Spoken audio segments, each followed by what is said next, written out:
Okay, so today we are going back to Tehilim and we are doing chapter 91. I chose it. Tonight is my mother's yahrzeit, and this is one of the prokim that is traditionally said at funerals and at when we go to the cemetery. So I thought it was was the right perek for today. So chapter 90, which is the one before, actually speaks about the frailty of human life, and then it ends off with this like very upbeat line, which wishes us that we should ask Hashem that we should be able to make use of every day and make every single day special. And then it moves into chapter 91. And we are told that this chapter, both 90 and 91, were written by Moshe Rabbeinu and was dedicated to the tribe of Levi, the tribe who most obviously lived B'Seser Elyon in very high places, and like they spent a huge amount of time in the Mishkan. They were busy with high holy stuff all the time, and so this is the perek that Moshe Rabbeinu wrote and dedicated to them, living in, so to speak, the shadow of Hashem, which we'll elaborate on a little bit more as we go into this perek. So to start off, Moshe Rabbeinu, it says, the Medrash says that Moshe Rabbeinu composed this kapitel of Tehilim on the day that he completed the building of the Mishkan. And it says that everybody looked at the Mishkan and they said, this is so strange, this is so weird. How could it be that you keep on telling us that the Shekhinah, the glory of Hashem, is so big and so great, and now you're saying that it resides here in this little Mishkan? It just doesn't seem to make sense. And it says that a bas kol came from heaven and announced or declared, the whole world is not big enough for my glory to contain all of it, but I've chosen this little space to put my, we could call it my essence, my being in this place, this Mishkan built by Bezalel. So that's how the Medrash explains this perek, and says people should look into this perek and they should find inspiration or comfort in Hashem, and whatever that means. Okay, as we'll go through the perek, we'll understand better what that means. Other introductions to this perek say that this is a song for a journey. This is a Tehilim, it's a kapitel that's meant to be said before a journey. So it's interesting that on a very practical level, people who are going on a journey say this perek first. Chazal tell us that when we say this perek of Tehilim, it protects us from damage, from misfortune, and from danger. Other places it's written that this is a song of transition. Another place it says this is the kapitel that's said before a difficult journey. This is why some people have the custom to say this perek at night when they're saying the Shema before they go to sleep. They say this perek because our neshamas do have some journey during the night. We don't know exactly where they're going, what they are doing. So we say this perek, which is protection. Most well known, this perek is said at a funeral, Rahman Islam, because the neshama is now transitioning and going on a journey.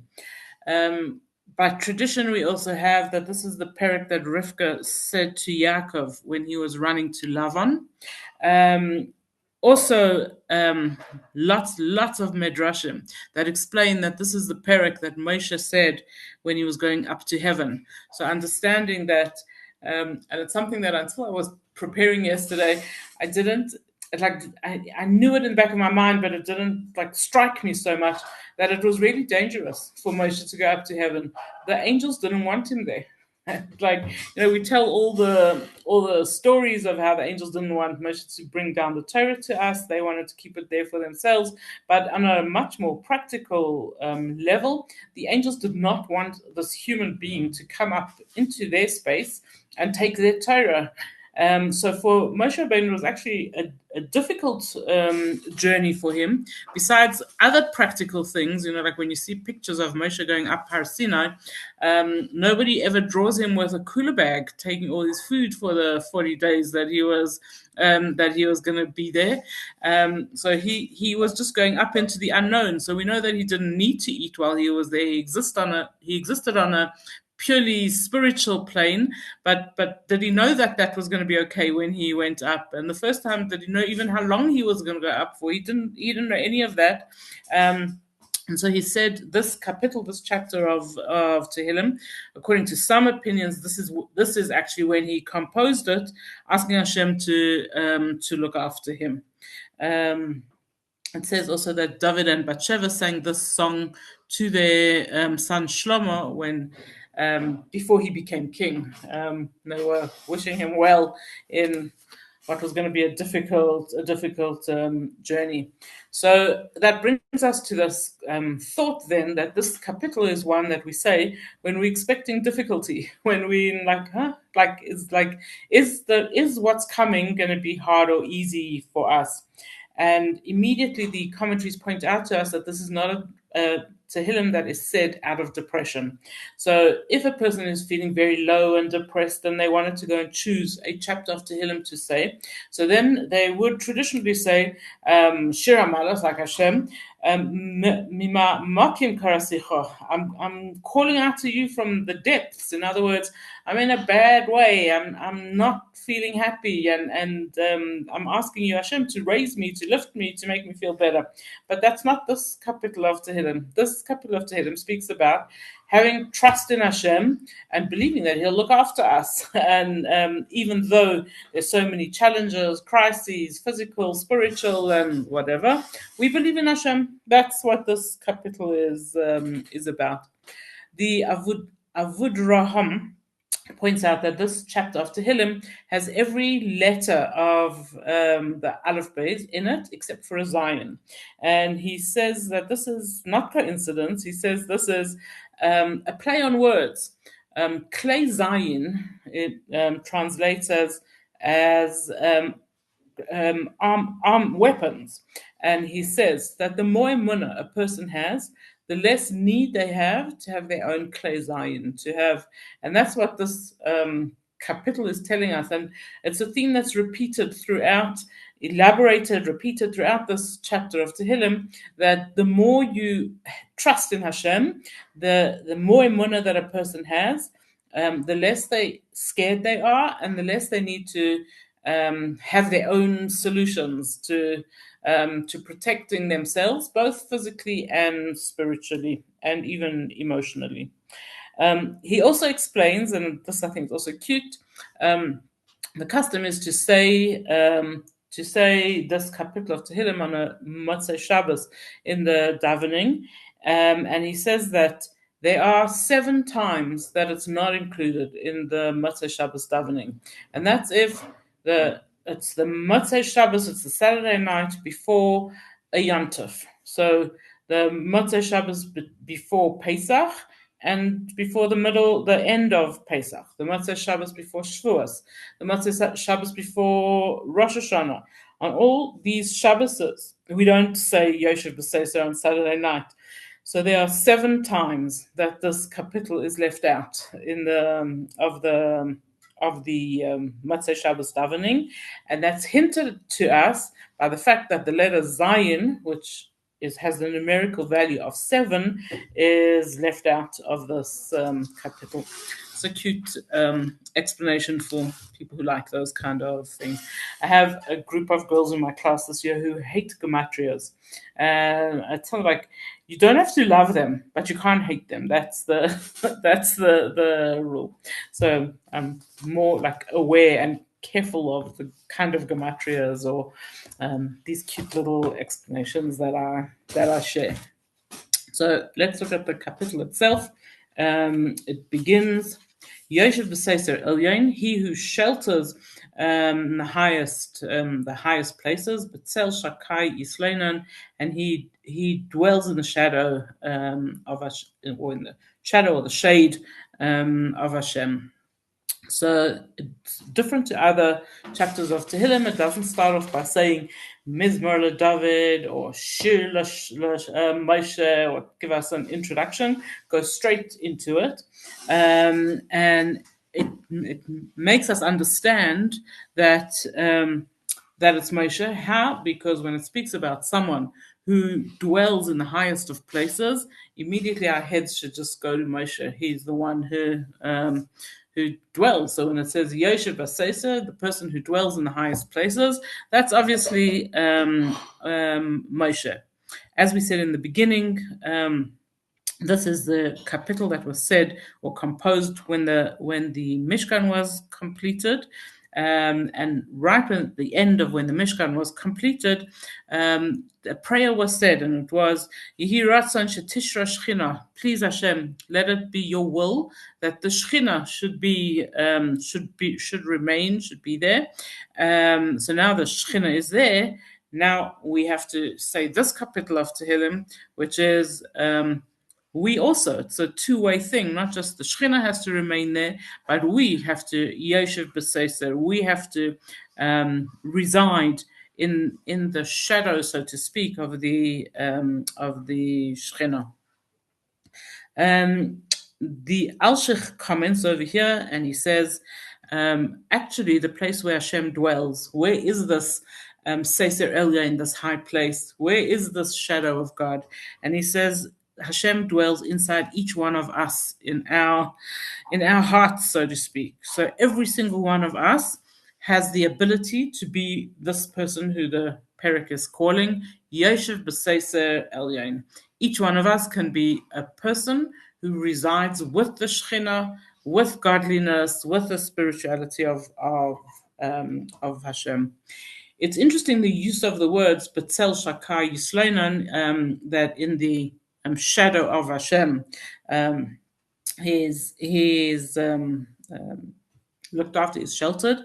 So it's why dafka these words? So it says that Bezalel was the builder of the Mishkan, and it was his kayach that he was able to build a physical building that a physical building that could contain Hashem, and therefore we see that in his name, Betzel Shakai. Okay, he was a Betzel. He was in the shadow of Shakai of Hashem, and that's hinted to in his name.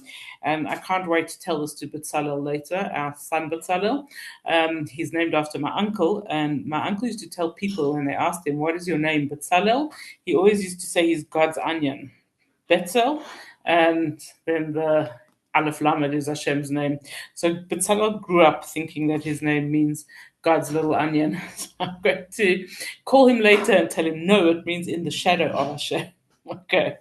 The Medrash tells us that the Tzel, the gematria of it, is 120, right? It's Sadi and a Lamed, numerical value is 120. And this equals to the number of days that Moshe Rabbeinu was up above, right? He was there 3 times for 40 days, which brings us to the 120 days that he resided practically in the shadow of Hashem.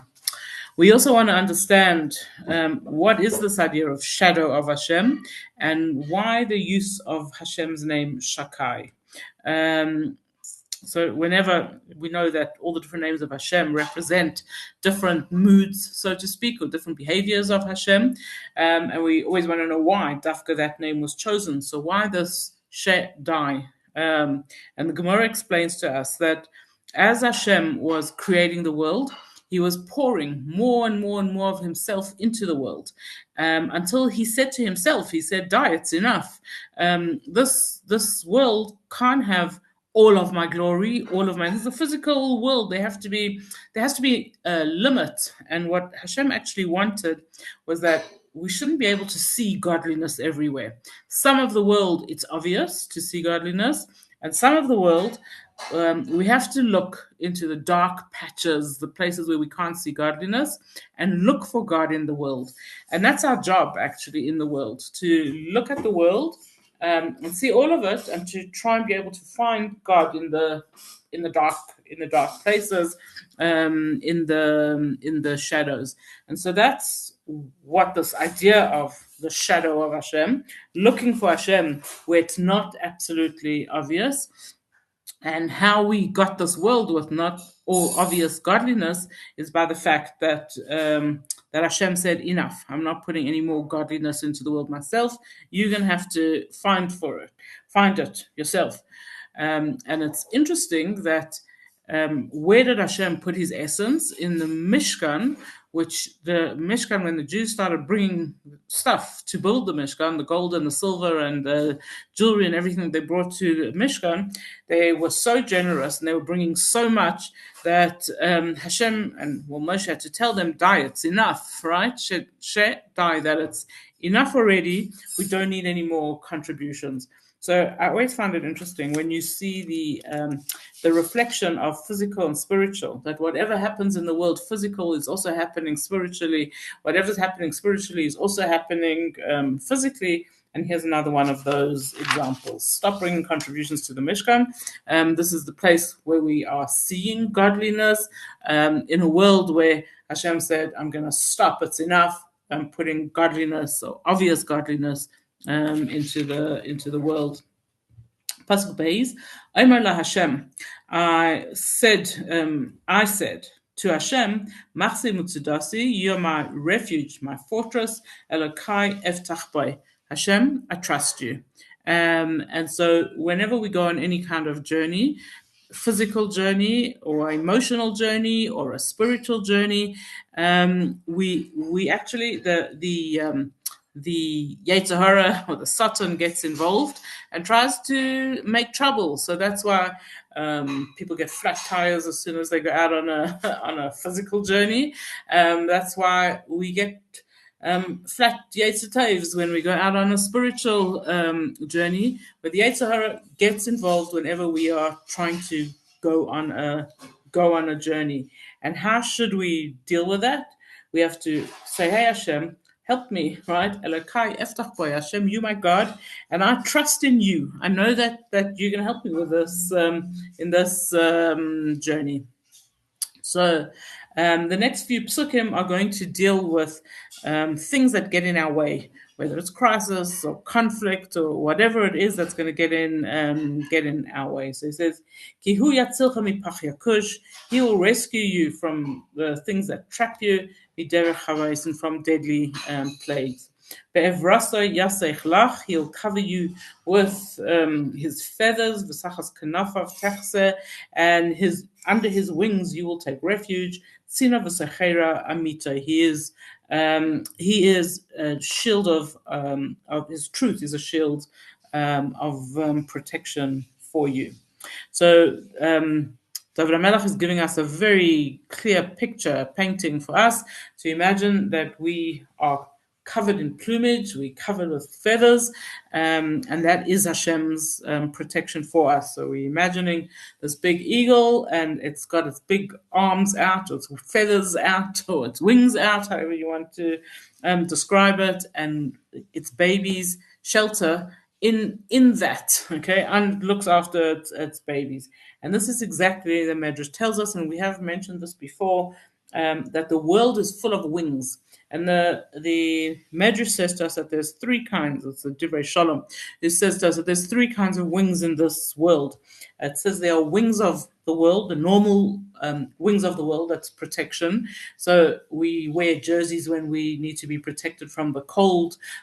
We go and study when we need to know about something. We go to a doctor if we're not feeling well. So those are the normal wings of the world, so to speak, the things that protect us normally in our lives. Then there are the wings of angels. The wings of angels is one step higher than the wings of the world. They are when we see, hey, like that could have gone either way, but Hashem helped me and it went the right way. That's called the wings of angels. And then there's a third level, and that's called the wings of Hashem. The wings of Hashem is when, like, we see miracles, we see ourselves being lifted and helped, and like, hey, that wasn't how it was supposed to be, but then it was, right? So we hear all these stories all the time. That whatever, something, the car tipped over, but nobody was hurt at all. Like those, like bigger stories. That's the wings of Hashem, so to speak. And the Divrei Shalom asks, how does a person get to deserve the wings of Hashem to look after him in this world? And answers that we have a promise that we get the protection of the wings of Hashem when we do Chesed. That kindness, Chesed, its repayment for that is the wings of Hashem taking care of us above what's normal, protection. Another commentary explains that the picture that David HaMelech is painting for us over here is that every time we do a mitzvah, it's as though we put another feather, I want to say in our cap, but he says in your plumage. It's that Hashem gives us another feather, and that protects us, it adorns us, it makes us, and it makes us survive the world. And continues with Pasuk Hey and says, "Le'sira mipachat laila." Don't be afraid, okay, of the fears of the night, michetzia uf yamam, nor the arrows that fly by in the day. Nighttime is definitely a more scary time at every level than daytime. At a physical level, at a spiritual level, nighttime is a more scary time. And we know that when generally in the Torah, when it speaks about night, it's speaking about challenges, it's speaking about difficulties. That's the night. And daytime is generally when things are easier, when things are better.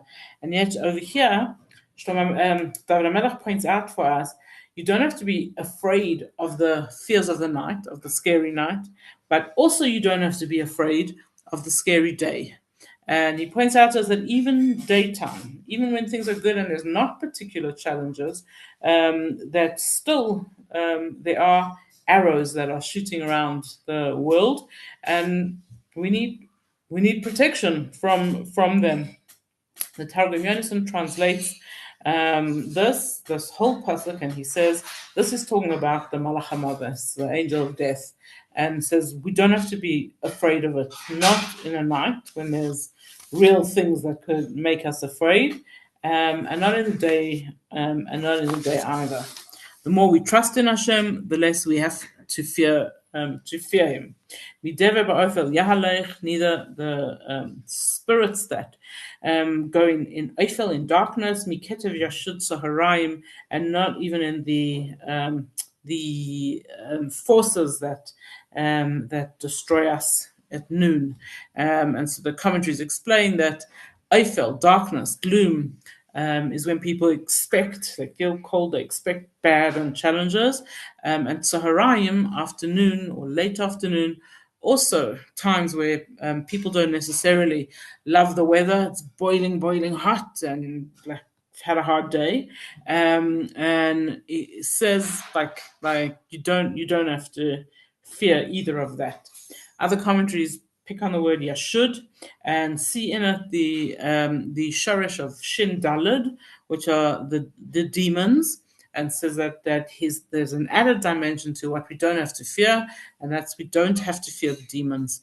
So a lot of disputes among our sages whether or not demons exist.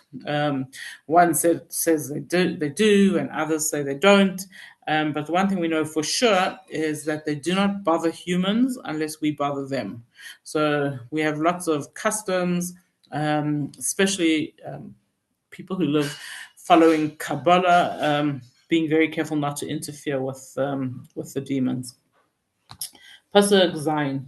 Yipol mitzidcha elef, 1,000 can camp on your left, urevava miminecha, and 10,000 on your right, elecha lo yigash, but none of them will come near to hurt and hurt you.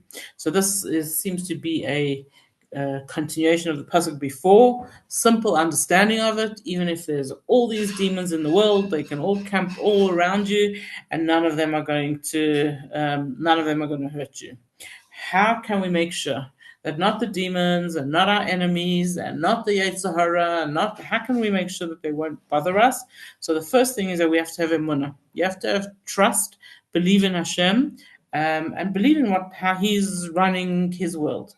The second way is to do mitzvahs. And the third thing that the Gemara tells us, which is I find quite interesting, the Gemara says that actually just saying this chapter of Tehilim, so mouthing it, saying the words of it, protects us from demons, protects us from plagues, it protects us from difficulties of this world. Interesting that the Gemara points out over here also that whenever there was a space that for whatever reason needed to be sanctified, it needed holiness in it. And I don't know exactly what it's talking about, but I imagine it's talking about like areas that they put aside to use as a cemetery. And they have to sanctify that earth. They don't just like buy a piece of land and say, this is going to be, but they actually walk around that earth, that space, that field, and they sanctify it so that it's holy enough to be used for a holy purpose. So what did they do? They used to walk around it and say specific things, and one of the things that they would say over and over again is this chapter of Tehillim. Rabbi Yeshua ben Levi said that he said it every night before he went to sleep to keep himself safe in the nighttime, which is why we say it in Shema. And then, as we said before, that it's said on the Motzei Shabbos davening, because Shabbos is holy, and then Motzei Shabbos we going out into the unholy world again, into the regular world. So we say it to protect us from the unholy world, which is why we don't say it in a week where there's a Yontif, because we are bringing the Yontif, we're bringing holiness into our unholy world. Continues and says, "Rak sabit." You just have to gaze with your eyes, the shilumas reshem tireh, and watch the destruction of the wicked. So again, at a very simple level, David HaMelech is telling us, look at the world, and you will see in the end, even though it looks like the wicked seem to be winning and achieving and doing all great things, you will see in the end, Shilumat Rashaim, the destruction, the end of the wicked people. The Talmud also tells us a very interesting thing, and it says that many great rabbis were given a power. I think it's called the power of the death stare. That rak be'einecha tabit, they just had to look at someone who they didn't like or felt deserved punishment, and just by looking at them, the person would just disintegrate, turn into a pile of bones. And why did this happen? Ki ata Hashem machzi, because you Hashem are my refuge. Machzi Ellen, you my refuge above. Samtam einecha, and you made me you made me Hashem your refuge. Next pasuk, lo seuna elecha ra'a, no evil will come upon you, v'nega lo yikrav ba'elecha, and no disease will reach you in your tents. It's interesting that in the Gemara it's written, what is this disease that would reach you in your tents? So we're not asking the people on the cruise ship, but what is the disease that would reach people in their tents? So the Gemara says this is talking about the Yetzer Hara, that by trusting in Hashem and putting all our faith in Him, the Yetzer Hara will not be able to have influence on us. And then, interestingly, the Gemara has such an opinion that this nega, this disease, is talking about the lack of shalom bias, of marital harmony, and says that this is a blessing, the promise that nega will not touch us in our tents, um, just through trusting in Hashem. And then very famous pasuk, Ki melachav yitzavelach, he will direct his angels to you, lishmarcha b'chol derachecha, to guard you in all your ways. And so it says every single time we do a mitzvah, we create a guardian angel, which is there for us. It will be there both as a guardian and as a witness that we did good. I'm sure I told you this, that when I was in grade two, Mashi Lipska was my teacher, and she gave us this picture in our heads of every time we do a mitzvah, we create angels. And she told us that when we daven, each word that we say, we create an angel, and all these angels are going to be there for us as witness and guardians, look after us. And me, with my funny head thinking methods, I always had this picture that if I said the words wrong, I was creating disabled angels. And I was always worrying about it. And one day I went to ask her, like, if you fix the word, then do you rehabilitate your angel? I was like, hey, Rifki. Okay. So we do, from the mitzvahs we create angels that look after us, and that stand witness to the good that we do in the world. The story is told of Rabbi Levenstein. He was, I think, Yecheskel Levenstein. He was the Rosh Yeshiva of the Mira Yeshiva, and he used to have one class a day in his house. It was still time they were living in Europe, and the Bachrim used to leave Yeshiva and come to his house for a Mussar shmooze. And to get from the Yeshiva to his house, they had to go through a very rough neighborhood. It was an area full of anti-Semites who had terrible wild dogs. Anyone who they didn't like, they would open their dogs and set them out on the people. And a lot of the Bachrim were too scared to go. So the way that they did this is that instead of going directly to and from his house, they would go a long route around, so they wouldn't have to go through that neighborhood. Until one day he spoke a little bit longer than usual, and he realized that the Bachrim were going to get back to Yeshiva very late. And he said to them that they mustn't go their route. They must go the direct route so they could be back in Yeshiva on time. And they were petrified, much too scared to go through there where all these wild dogs were. And so he said to them, you walk through there and I'll say this kapitel of Tehilim and you'll be fine. And that's what says that the Bachrim who went through there told afterwards that they saw that Rabbi Levenstein stood outside his house the whole time they were walking, and he said this chapter of Tehilim over and over again. And the people try to set their dogs on the Bachrim, and not one dog moved to go and attack them. I'm going to skip just because I see how late it got suddenly, and it says I'm going to go all the way to the end, Pasuk Tes Zayin. I'm going to just read. No, I'm going to go to Pasuk Tes Vav, Yikraeni v'anehu. Hashem promises us that if we call on Him, He will answer us. Imay anechi b'tzara, I will be with you in your troubles. Any trouble, Hashem promises us. Achaltzehu v'chabdehu, I will rescue him and I will honor him. And ends off, and there's such a lot to say about that pasuk, but we're leaving it now. The very last pasuk, which says, Eirech yamim asbi'ehu, I'll give him a long and satisfying life, and I will show him my salvation. And the commentaries say this is a promise. Hashem tells us that He'll give us long life, but not long life. Asbi'ehu, I will give him a satisfying life. And as we know, just long life by itself is worthless. It's only worth something if it's long and satisfying. And this is the promise that Hashem is giving us. And the biggest promise which he gives us at the end of this capital, Var'ehu Bishuasi, I will show him my salvation, which is the promise I will show him Mashiach. And that brings us to the end of this parak in a fast and skipped way. But it's nice to come back to Tehilim, actually. Thank you, Rifki. Thank you. Thanks, Thank you Rifki. so much, Rifki.